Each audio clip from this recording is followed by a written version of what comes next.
Алло, мама қайсыз? Аман есен, өзің? Жақсы, сұрауы жақсы ма? Мама, рахмет көп барлығына. Сізді қатты жақсы көремін. Сіздің барыңызға шүкіршілік етеміз әрқашан. Біздің өйстіп осындай дәрежеге жетіп жатқанымыз сіздердің арқаларыңыз ғой. Рахмет сізге көп. Видео түсіріп жатқан еді. Сондықтан бүгін алғыс айту күні ғой. Сізге сезім күні. Рахмет көп. Абыройлы, ардақты, Рахмет көп.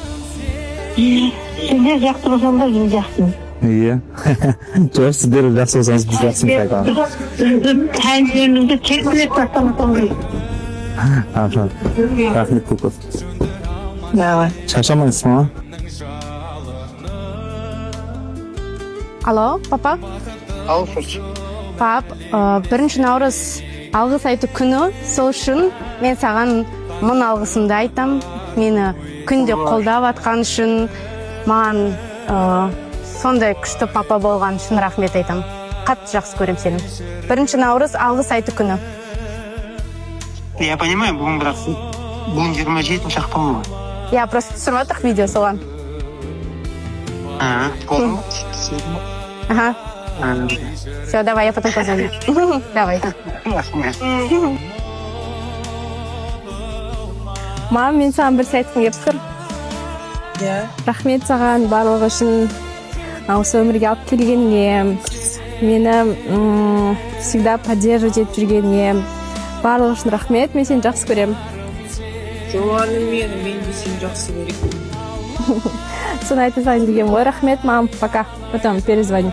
Жаным, рахмет саған. Аллаға мың да бір шүкір осындай қыз берді.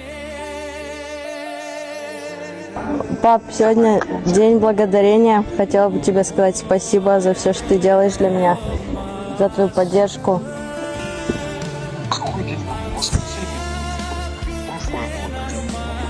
1 марта будет.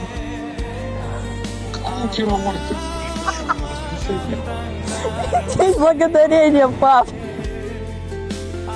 Мама, сәлем, қалайсыз? Шүкір қадырачы, шүкір. Жақсы шүкір. Мама, мені осы өмірге әкелгеніңіз үшін көп рахмет. Мені өсіріп, осы күнге жеткізгеніңіз үшін көп алғыс айтқым келеді сізге. Рахмет көп. Амин, рахмет. Сені люблю. Ага, жақсы. Пока, мама. Давай, рахмет. Сөндіре алмас сезімімнің жалыны